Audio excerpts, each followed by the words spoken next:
Hey guys, wanted to show you these splash blocks that I was sent to review. I got a couple gutters that need these very badly. So let me get these pulled out of the box and I'll show you them in the backyard. Stay tuned 1 second.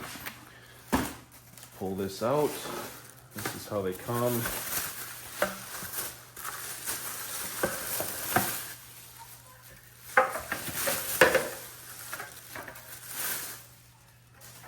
So they come in 2 pieces.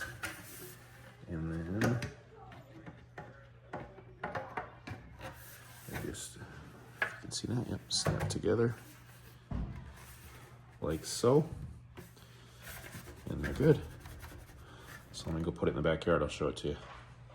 All right, in case you're not familiar with these and what they do, the intent is to spread out and slow down the water coming out of the gutter. You can see I have an old one here that I'm replacing. So you put them under the gutter like so, and these, which I didn't realize until I got them open, have these holes with included anchors to anchor them in place.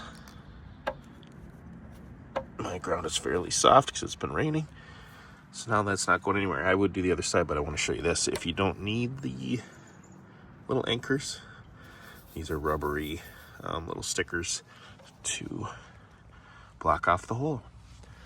So pretty clever design actually. If you're looking at them, hope that helps. Thanks.